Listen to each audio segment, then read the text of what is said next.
मेरे प्यारे देशवासियों, नमस्कार। आज विजयादशमी यानी दश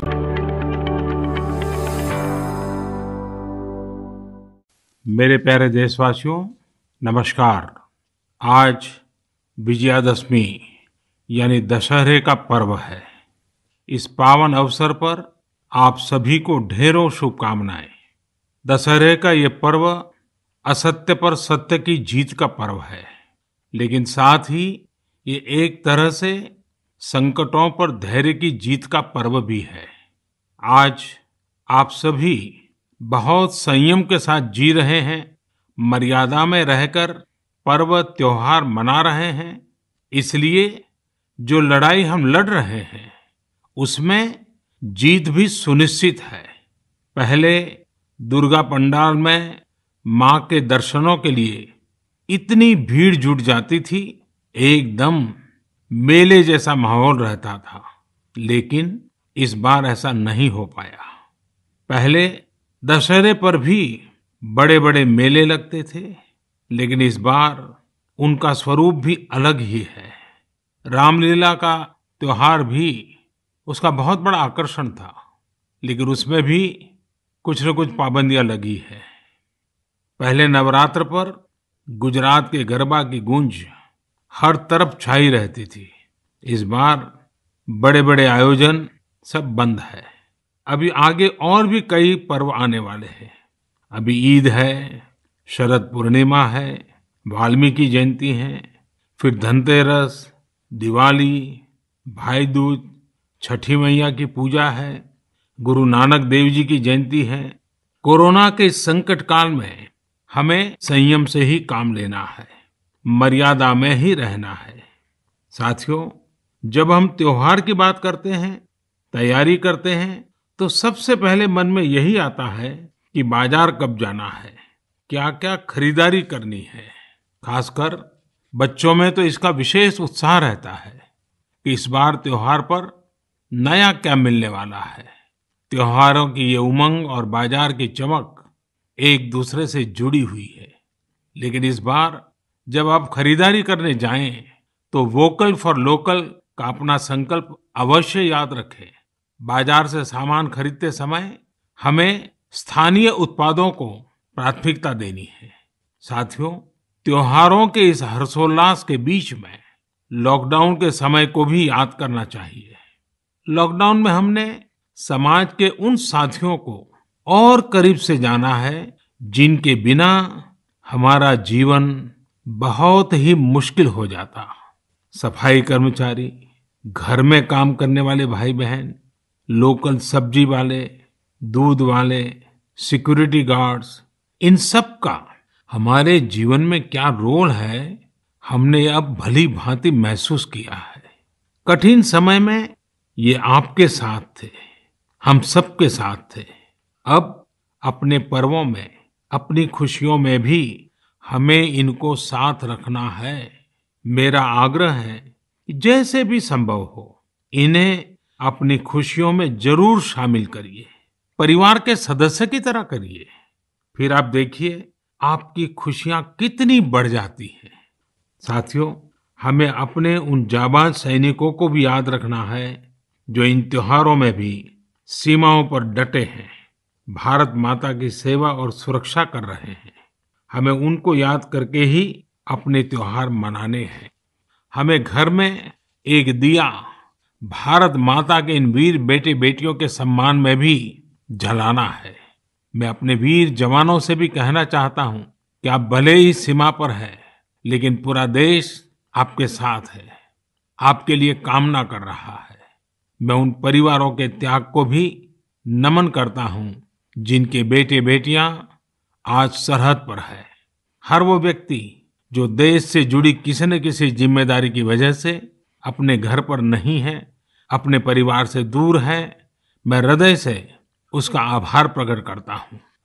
मेरे प्यारे देशवासियों, आज जब हम लोकल के लिए वोकल हो रहे हैं, तो दुनिया भी हमारे लोकल प्रोडक्ट्स की फैन हो रही है। हमारे कई लोकल प्रोडक्ट्स में ग्लोबल होने की बहुत बड़ी शक्ति है। जैसे एक उदाहरण है खादी का। लंबे समय तक खादी सादगी की पहचान रही है, लेकिन हमारी खादी आज इको फ्रेंडली फैब्रिक के रूप में जानी जा रही है।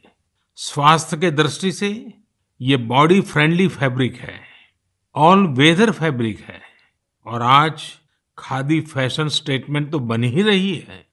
खादी की पॉपुलैरिटी तो बढ़ ही रही है, साथ ही दुनिया में कई जगह खादी बनाई भी जा रही है। मेक्सिको में एक जगह है ओहाका। इस इलाके में कई गांव ऐसे हैं जहां स्थानीय ग्रामीण खादी बुनने का काम करते हैं। आज यहाँ की खादी ओहाका खादी के नाम से प्रसिद्ध हो चुकी है। ओहाका में खादी कैसे पहुंची, ये भी कम इंटरेस्टिंग नहीं है। दरअसल मेक्सिको के एक युवा मार्क ब्राउन ने एक बार महात्मा गांधी पर एक फिल्म देखी। ब्राउन ये फिल्म देखकर बापू से इतना प्रभावित हुए कि वो भारत में बापू के आश्रम आए और बापू के बारे में और गहराई से जाना समझा। तब ब्राउन को एहसास हुआ कि खादी केवल एक कपड़ा ही नहीं है, बल्कि ये तो एक पूरी जीवन पद्धति है। इससे किस तरह से ग्रामीण अर्थव्यवस्था और आत्मनिर्भरता का दर्शन जुड़ा है, ब्राउन इससे बहुत प्रभावित हुए। यहीं से ब्राउन ने ठाना कि वो मेक्सिको में जाकर खादी का काम शुरू करेंगे।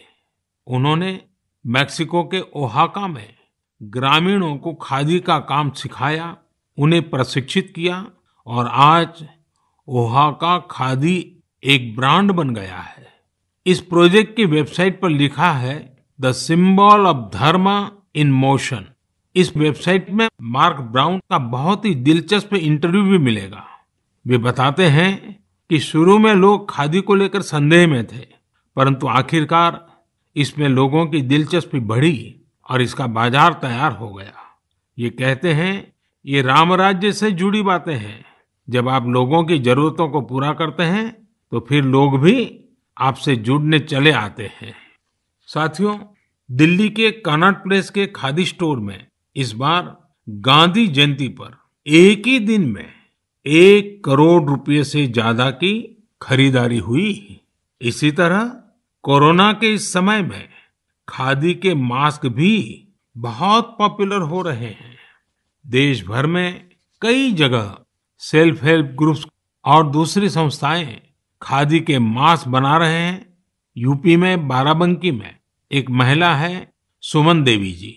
सुमन जी ने सेल्फ हेल्प ग्रुप की अपनी साथी महिलाओं के साथ मिलकर खादी मास्क बनाना शुरू किया। धीरे धीरे उनके साथ अन्य महिलाएं भी जुड़ती चली गई। अब वे सभी मिलकर हजारों खादी मास्क बना रही हैं। हमारे लोकल प्रोडक्ट्स की खूबी है कि उनके साथ अक्सर एक पूरा दर्शन जुड़ा होता है। मेरे प्यारे देशवासियों, जब हमें अपनी चीजों पर गर्व होता है तो दुनिया में भी उनके प्रति जिज्ञासा बढ़ती है। जैसे हमारे आध्यात्म ने, योग ने, आयुर्वेद ने पूरी दुनिया को आकर्षित किया है। हमारे कई खेल भी दुनिया को आकर्षित कर रहे हैं। आजकल हमारा मलखम्ब भी अनेकों देशों में प्रचलित हो रहा है। अमेरिका में चिन्मय पाटणकर और प्रज्ञा पाटणकर ने जब अपने घर से ही मलखम्ब सिखाना शुरू किया था तो उन्हें भी अंदाजा नहीं था कि इसे इतनी सफलता मिलेगी। अमेरिका में आज कई स्थानों पर मलखम्ब ट्रेनिंग सेंटर्स चल रहे हैं। बड़ी संख्या में अमेरिका के युवा इससे जुड़ रहे हैं, मलखम्ब सीख रहे हैं। आज जर्मनी हो, पोलैंड हो, मलेशिया हो, ऐसे करीब 20 अन्य देशों में भी मलखम्ब खूब पॉपुलर हो रहा है। अब तो इसकी वर्ल्ड चैंपियनशिप भी शुरू की गई है, जिसमें कई देशों के प्रतिभागी हिस्सा लेते हैं। भारत में तो प्राचीन काल से कई ऐसे खेल रहे हैं जो हमारे भीतर एक असाधारण विकास करते हैं, हमारे माइंड बॉडी बैलेंस को एक नए आयाम पर ले जाते हैं। लेकिन संभवतः नई पीढ़ी के हमारे युवा साथी मलखम्ब से उतना परिचित न हो। आप इसे इंटरनेट पर जरूर सर्च करिए और देखिए। साथियों, हमारे देश में कितनी ही मार्शल आर्ट्स है। मैं चाहूंगा कि हमारे युवा साथी इनके बारे में भी जानें, इन्हें सीखें और समय के हिसाब से इनोवेट भी करें। जब जीवन में बड़ी चुनौतियां नहीं होती हैं, तो व्यक्तित्व का सर्वश्रेष्ठ भी बाहर निकलकर नहीं आता है। इसलिए अपने आप को हमेशा चैलेंज करते रहिए। मेरे प्यारे देशवासियों, कहा जाता है लर्निंग इज ग्रोइंग। आज मन की बात में मैं आपका परिचय एक ऐसे व्यक्ति से कराऊंगा जिसमें एक अनोखा जुनून है। यह जुनून है दूसरों के साथ रीडिंग और लर्निंग की खुशियों को बांटने का। यह है पोन मारियप्पन। पोन मारियप्पन तमिलनाडु के तूतुकुड़ी में रहते हैं। तूतुकुड़ी को पर्ल सिटी यानी मोतियों के शहर के रूप में भी जाना जाता है। यह कभी पांडियन साम्राज्य का एक महत्वपूर्ण केंद्र था। यहाँ रहने वाले मेरे दोस्त पोन मारियप्पन हेयर कटिंग के पेशे से जुड़े हैं और एक सैलून चलाते हैं। बहुत छोटा सा सैलून है। उन्होंने एक अनोखा और प्रेरणादायी काम किया है। अपने सैलून के एक हिस्से को ही पुस्तकालय बना दिया है। यदि व्यक्ति सैलून में अपनी बारी का इंतजार करने के दौरान वहां कुछ पढ़ता है और जो पढ़ा है उसके बारे में थोड़ा लिखता है, तो पोन मरियप्पन जी उस ग्राहक को डिस्काउंट देते हैं। है ना मजेदार? आइए तूतुकुड़ी चलते हैं, पोन मरियप्पन जी से बात करते हैं। पोन मरियप्पन जी, वणक्कम, नल्ला इरकिंगड़ा। மாண்புமிகு பிரதமர் ஐயாவுக்கு வணக்கம். माननीय प्रधानमंत्री जी नमस्कार. वणक्कम वणक्कम. உங்களுக்கு இந்த லைப்ரரி ஐடியா எப்படி வந்ததா? நான் 8ஆம் வகுப்பு தான் படிச்சிருக்கிறேன். மேற்கொண்டு எங்கள் குடும்ப சூழ்நிலை காரணமாக படிக்க முடியல. எனக்கு படித்தவங்கள பார்க்கும்போது எனக்குள்ள ஒரு வருத்தம் இருக்கும். நாமளும் ஒரு நூலகத்தை உருவாக்கி வாழ்க்கையை படிக்கணுங்கிறக்காண்டி இந்த ஒரு முயற்சி எடுத்து நான் பண்ணுறேன். मैं 8वीं कक्षा तक पढ़ा हूँ. उसके आगे मेरी पारिवारिक परिस्थितियों के कारण मैं अपनी पढ़ाई को आगे बढ़ा न सका. जब मैं पढ़े लिखे आदमियों को देखता हूँ तब मेरे मन में एक कमी महसूस हो रही थी. इसलिए मेरे मन में ये आया कि हम क्यों न एक पुस्तकालय स्थापित करें और उससे बहुत से लोगों को ये लाभ होगा. यही मेरे लिए एक प्रेरणा बनी. உங்களுக்கு எந்த புத்தகம் பிடிக்கும்? எனக்கு திருக்குறள் ரொம்ப பிடிக்கும். मुझे तिरुकुरल बहुत प्रिय है. ஓ, உங்ககிட்ட பேசியதில் எனக்கு ரொம்ப மகிழ்ச்சி. நல்வாழ்த்துக்கள். எனக்கும் மாண்புமிகு பிரதமர் ஐயாட்ட பேசுறது ரொம்ப ரொம்ப மகிழ்ச்சியாக இருக்கிறது. मैं भी माननीय प्रधानमंत्री जी से बात करते हुए अति प्रसन्नता महसूस कर रहा हूँ. अगेन नलवाड़तुकल. நன்றிங்க ஐயா. धन्यवाद प्रधानमंत्री जी. Thank you. हमने अभी पोन मारियप्पन जी से बात की. देखिए कैसे वो लोगों के बालों को तो संवारते ही हैं, उन्हें अपना जीवन संवारने का भी अवसर देते हैं. थिरुकुरल की लोकप्रियता के बारे में सुनकर बहुत अच्छा लगा. थिरुकुरल की लोकप्रियता के बारे में आप सबने भी सुना. आज हिंदुस्तान की सभी भाषाओं में थिरुकुरल उपलब्ध है. अगर मौका मिले तो जरूर पढ़ना चाहिए. जीवन के लिए वह एक प्रकार से मार्गदर्शक है. साथियों, लेकिन आपको यह जानकर खुशी होगी कि पूरे भारत में अनेक लोग हैं जिन्हें ज्ञान के प्रसार से अपार खुशी मिलती है. ये वो लोग हैं जो हमेशा इस बात के लिए तत्पर रहते हैं कि हर कोई पढ़ने के लिए प्रेरित हो. मध्य प्रदेश के सिंगरौली की शिक्षिका उषा दुबे जी ने तो स्कूटी को ही मोबाइल लाइब्रेरी में बदल दिया है. वे प्रतिदिन अपने चलते फिरते पुस्तकालय के साथ किसी न किसी गांव में पहुंच जाती है और वहां बच्चों को पढ़ाती है. बच्चे उन्हें प्यार से किताबों वाली दीदी कहकर बुलाते हैं. इस साल अगस्त में अरुणाचल प्रदेश के निरजुली के रायो विलेज में एक सेल्फ हेल्प लाइब्रेरी बनाई गई है. दरअसल यहाँ की मीना गुरुंग और दिवांग होसाई को जब पता चला कि कस्बे में कोई लाइब्रेरी नहीं है, तो उन्होंने इसकी फंडिंग के लिए हाथ बढ़ाया। आपको ये जानकर हैरानी होगी कि इस लाइब्रेरी के लिए कोई मेंबरशिप फी नहीं है।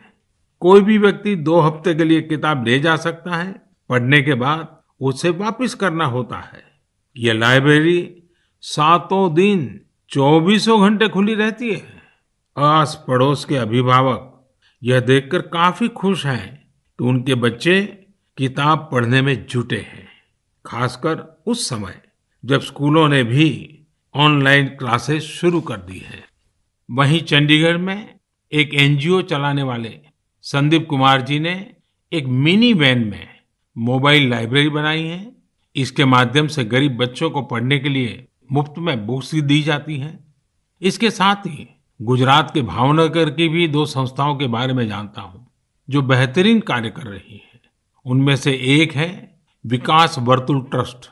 यह संस्था प्रतियोगी परीक्षाओं की तैयारी करने वाले विद्यार्थियों के लिए बहुत मददगार है। यह ट्रस्ट 1975 से काम कर रहा है और ये 5000 पुस्तकों के साथ 140 से अधिक मैगजीन उपलब्ध कराता है। ऐसी एक संस्था पुस्तक परब है। ये इनोवेटिव प्रोजेक्ट है जो साहित्यिक पुस्तकों के साथ ही दूसरी किताबें निशुल्क उपलब्ध कराते हैं। इस लाइब्रेरी में आध्यात्मिक, आयुर्वेदिक उपचार और कई अन्य विषयों से संबंधित पुस्तकें भी शामिल है। यदि आपको इस तरह की और प्रयासों के बारे में कुछ पता है तो मेरा आग्रह है कि आप उसे सोशल मीडिया पर जरूर साझा करें। ये उदाहरण पुस्तक पढ़ने या पुस्तकालय खोलने तक ही सीमित नहीं है, बल्कि यह उस नए भारत की भावना का भी प्रतीक है जिसमें समाज के विकास के लिए हर क्षेत्र और हर तबके के लोग नए नए और इनोवेटिव तरीके अपना रहे हैं। गीता में कहा गया है, न हि ज्ञानेन सदृशम पवित्र मिह विद्यते, अर्थात ज्ञान के समान संसार में कुछ भी पवित्र नहीं है। मैं ज्ञान का प्रसार करने वाले, ऐसे नेक प्रयास करने वाले सभी महानुभावों का हृदय से अभिनंदन करता हूं। मेरे प्यारे देशवासियों, कुछ ही दिनों बाद सरदार वल्लभ भाई पटेल जी की जन्म जयंती 31 अक्टूबर को हम सब राष्ट्रीय एकता दिवस के तौर पर मनाएंगे। मन की बात में पहले भी हमने सरदार पटेल पर विस्तार से बात की है। हमने उनके विराट व्यक्तित्व के कई आयामों पर चर्चा की है। बहुत कम लोग मिलेंगे जिनके व्यक्तित्व में एक साथ कई सारे तत्व मौजूद हो। वैचारिक गहराई, नैतिक साहस, राजनीतिक विलक्षणता, कृषि क्षेत्र का गहरा ज्ञान और राष्ट्रीय एकता के प्रति समर्पण भाव। क्या आप सरदार पटेल के बारे में एक बात जानते हैं जो उनके सेंस ऑफ ह्यूमर को दर्शाती है? जरा उस लौह पुरुष की छवि की कल्पना कीजिए जो राजे रजवाड़ों से बात कर रहे थे, पूज्य बापू के जन आंदोलन का प्रबंधन कर रहे थे, साथ ही अंग्रेजों से लड़ाई भी लड़ रहे थे, और इन सब के बीच भी उनका सेंस ऑफ ह्यूमर पूरे रंग में होता था। बापू ने सरदार पटेल के बारे में कहा था, उनकी विनोदपूर्ण बातें मुझे इतना हंसाती थी कि हंसते हंसते पेट में बल पड़ जाते थे। ऐसा दिन में एक बार नहीं, कई कई बार होता था। इसमें हमारे लिए भी एक सीख है, परिस्थितियां कितनी भी विषम क्यों न हो, अपने सेंस ऑफ ह्यूमर को जिंदा रखिए। यह हमें सहज तो रखेगा ही, हम अपनी समस्या का समाधान भी निकाल पाएंगे। सरदार साहब ने यही तो किया था। मेरे प्यारे देशवासियों, सरदार पटेल ने अपना पूरा जीवन देश की एकजुटता के लिए समर्पित कर दिया। उन्होंने भारतीय जनमानस को स्वतंत्रता आंदोलन से जोड़ा। उन्होंने आजादी के साथ किसानों के मुद्दों को जोड़ने का काम किया। उन्होंने राजे रजवाड़ों को हमारे राष्ट्र के साथ एक करने का काम किया। ये विविधता में एकता के मंत्र को हर भारतीय के मन में जगा रहे थे।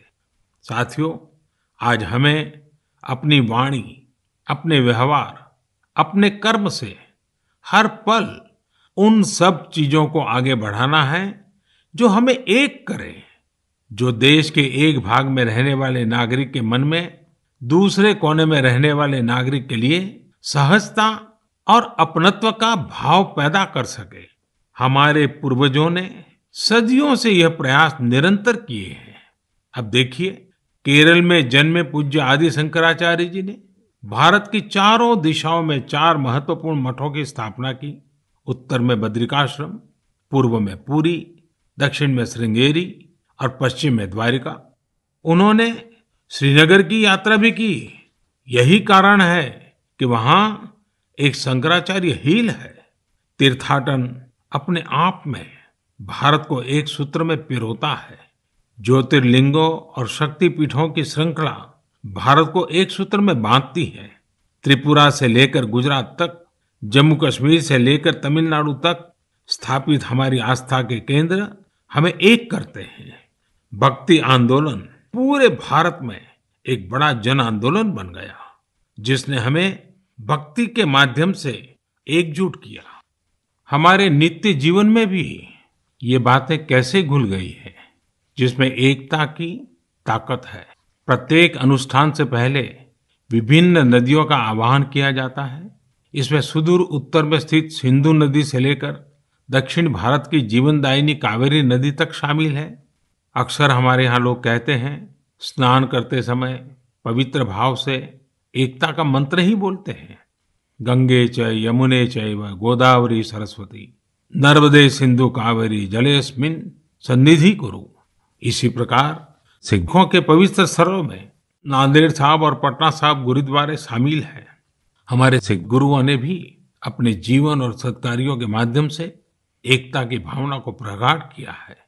पिछली शताब्दी में हमारे देश में डॉक्टर बाबा साहब आम्बेडकर जैसी महान विभूतियां रही, जिन्होंने हम सभी को संविधान के माध्यम से एकजुट किया। साथियों, unity is power, unity is strength, unity is progress, unity is empowerment, united we will scale new heights. वैसे ऐसी ताकतें भी मौजूद रही हैं जो निरंतर हमारे मन में संदेह का बीज बोने की कोशिश करते रहते हैं, देश को बांटने का प्रयास करते हैं। देश ने भी हर बार इन बद इरादों का मुंहतोड़ जवाब दिया है। हमें निरंतर अपनी क्रिएटिविटी से, प्रेम से, हर पल प्रयास पूर्वक अपने छोटे से छोटे कामों में एक भारत श्रेष्ठ भारत के खूबसूरत रंगों को सामने लाना है। एकता के नए रंग भरने हैं और हर नागरिक को भरने हैं। इस संदर्भ में मैं आप सब से एक वेबसाइट देखने का आग्रह करता हूं, ekbharat.gov.in। इसमें नेशनल इंटीग्रेशन की हमारी मुहिम को आगे बढ़ाने के कई प्रयास दिखाई देंगे। इसका एक दिलचस्प कॉर्नर है आज का वाक्य। इस सेक्शन में हम हर रोज एक वाक्य को अलग अलग भाषाओं में कैसे बोलते हैं यह सीख सकते हैं। आप इस वेबसाइट के लिए कंट्रीब्यूट भी करें। जैसे हर राज्य और संस्कृति में अलग अलग खानपान होता है। ये व्यंजन स्थानीय स्तर के खास इंग्रेडिएंट्स यानी अनाज और मसालों से बनाए जाते हैं। क्या हम इन लोकल फूड की रेसिपी को लोकल इंग्रेडिएंट्स के नामों के साथ एक भारत श्रेष्ठ भारत वेबसाइट पर शेयर कर सकते हैं? यूनिटी और इम्यूनिटी को बढ़ाने के लिए इससे बेहतर तरीका और क्या हो सकता है? साथियों, इस महीने की 31 तारीख को मुझे केवड़िया में ऐतिहासिक स्टैच्यू ऑफ यूनिटी पर हो रहे कई कार्यक्रमों में शामिल होने का अवसर मिलेगा। आप लोग भी जरूर जुड़िएगा। मेरे प्यारे देशवासियों, 31 अक्टूबर को हम वाल्मीकि जयंती भी मनाएंगे। मैं महर्षि वाल्मीकि को नमन करता हूं और इस खास अवसर के लिए देशवासियों को हार्दिक शुभकामनाएं देता हूं। महर्षि वाल्मीकि के महान विचार करोड़ों लोगों को प्रेरित करते हैं, शक्ति प्रदान करते हैं। वे लाखों करोड़ों गरीबों और दलितों के लिए बहुत बड़ी उम्मीद है। उनके भीतर आशा और विश्वास का संचार करते हैं। वो कहते हैं, किसी भी मनुष्य की इच्छा शक्ति अगर उसके साथ हो तो वह कोई भी काम बड़ी आसानी से कर सकता है। यह इच्छा शक्ति ही है जो कई युवाओं को असाधारण कार्य करने की ताकत देती है। महर्षि वाल्मीकि ने सकारात्मक सोच पर बल दिया। उनके लिए सेवा और मानवीय गरिमा का स्थान सर्वोपरि है। महर्षि वाल्मीकि के आचार, विचार और आदर्श आज न्यू इंडिया के हमारे संकल्प के लिए प्रेरणा भी है और दिशा निर्देश भी है। हम महर्षि वाल्मीकि के प्रति सदैव कृतज्ञ रहेंगे कि उन्होंने आने वाली पीढ़ियों के मार्गदर्शन के लिए रामायण जैसे महाग्रंथ की रचना की। 31 अक्टूबर को भारत के पूर्व प्रधानमंत्री श्रीमती इंदिरा गांधी जी को हमने खो दिया। मैं आदरपूर्वक उनको श्रद्धांजलि देता हूँ। मेरे प्यारे देशवासियों, आज कश्मीर का पुलवामा पूरे देश को पढ़ाने में महत्वपूर्ण भूमिका निभा रहा है। आज देश भर में बच्चे अपना होमवर्क करते हैं, नोट्स बनाते हैं, तो कहीं न कहीं इसके पीछे पुलवामा के लोगों की कड़ी मेहनत भी है। कश्मीर घाटी पूरे देश की करीब करीब 90% पेंसिल स्लेट लकड़ी की पट्टी की मांग को पूरा करती है और उसमें बहुत बड़ी हिस्सेदारी पुलवामा की है। एक समय में हम लोग विदेशों से पेंसिल के लिए लकड़ी मंगाते थे, लेकिन अब हमारा पुलवामा इस क्षेत्र से देश को आत्मनिर्भर बना रहा है। वास्तव में पुलवामा के ये पेंसिल स्लेट्स के बीच के गैप्स को कम कर रहे हैं।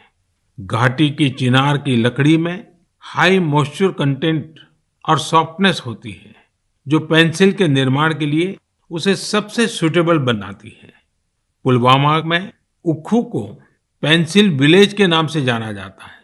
यहाँ पेंसिल स्लेट निर्माण की कई इकाइयां हैं जो रोजगार उपलब्ध करा रही है और इनमें काफी संख्या में महिलाएं काम करती हैं। साथियों, पुलवामा की अपनी यह पहचान तब स्थापित हुई है जब यहाँ के लोगों ने कुछ नया करने की ठानी, काम को लेकर रिस्क उठाया और खुद को उसके प्रति समर्पित कर दिया। ऐसे ही कर्मठ लोगों में से एक है मंजूर अहमद अलाई। पहले मंजूर भाई लकड़ी काटने वाले एक सामान्य मजदूर थे। मंजूर भाई कुछ नया करना चाहते थे ताकि उनके आने वाली पीढ़ियां गरीबी में न जिए। उन्होंने अपनी पुश्तैनी जमीन बेच दी और एप्पल वुडन बॉक्स यानी सेब रखने वाले लकड़ी के बक्से बनाने की यूनिट शुरू की। वे अपने छोटे से बिजनेस में जुटे हुए थे। तभी मंजूर भाई को कहीं से पता चला कि पेंसिल निर्माण में पॉपुलर वुड यानी चिनार की लकड़ी का उपयोग शुरू किया गया है। ये जानकारी मिलने के बाद मंजूर भाई ने अपनी उद्यमिता का परिचय देते हुए कुछ फेमस पेंसिल मैन्युफैक्चरिंग यूनिट्स को पॉपुलर वुडन बॉक्स की आपूर्ति शुरू की। मंजूर जी को ये बहुत फायदेमंद लगा और उनकी आमदनी भी अच्छी खासी बढ़ने लगी। समय के साथ उन्होंने पेंसिल स्लेट मैन्युफैक्चरिंग मशीनरी ले ली और उसके बाद उन्होंने देश की बड़ी बड़ी कंपनियों को पेंसिल स्लेट की सप्लाई शुरू कर दी। आज मंजूर भाई के इस बिजनेस का टर्नओवर करोड़ों में है और वे लगभग 200 लोगों को आजीविका भी दे रहे हैं। आज मन की बात के जरिए समस्त देशवासियों की ओर से मैं मंजूर भाई समेत पुलवामा के मेहनतकश भाई बहनों को और उनके परिवार वालों को उनकी प्रशंसा करता हूँ। आप सब देश के यंग माइंड्स को शिक्षित करने के लिए अपना बहुमूल्य योगदान दे रहे हैं।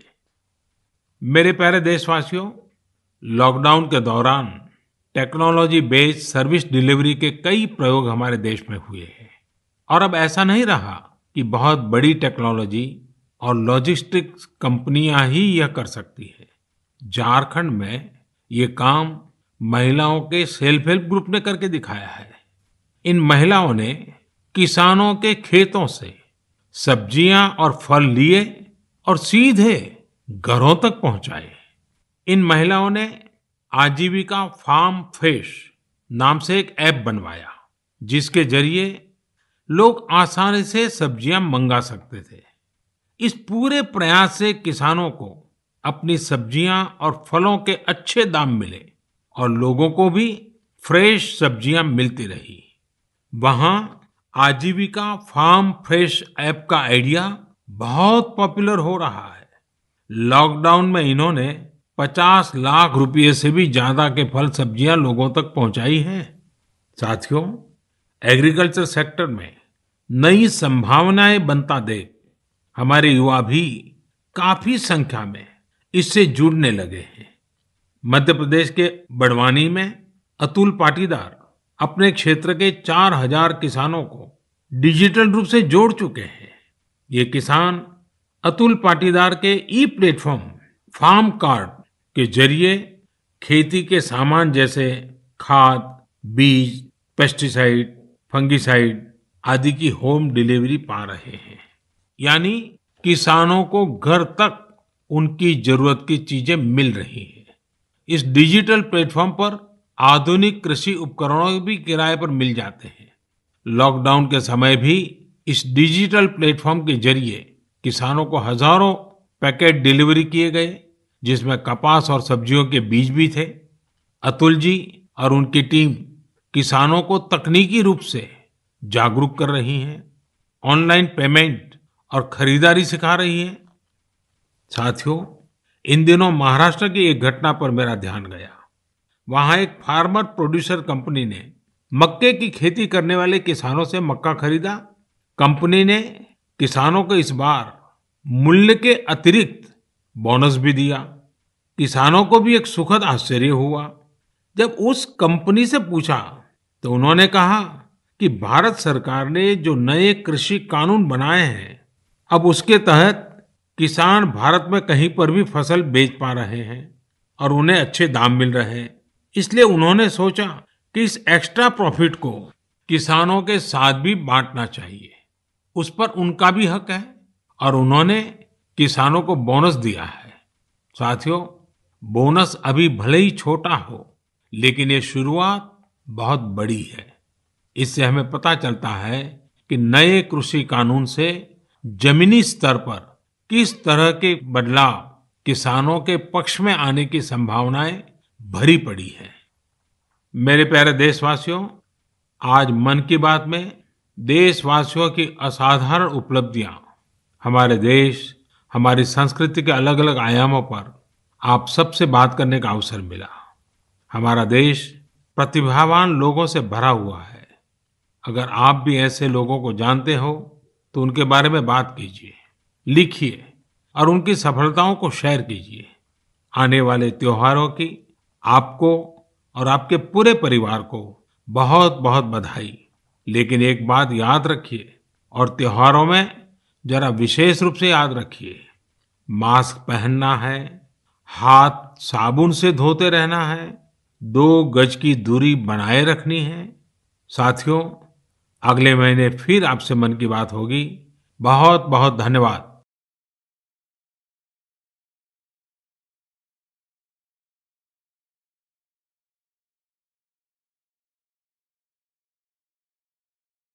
कई पहलुओं को छुआ और इस कार्यक्रम की शुरुआत और अंत उन्होंने इसी बात से किया कि त्योहारों का ये सीज़न है, ऐसे में ज़रूरी है कि अपने आप को बचा कर रखें, भीड़भाड़ वाले इलाकों में ना जाएं, मास्क का इस्तेमाल करें, अपने हाथों को धोते रहें, कोरोना से अपना बचाव रखें। इसके अलावा उन्होंने कई अहम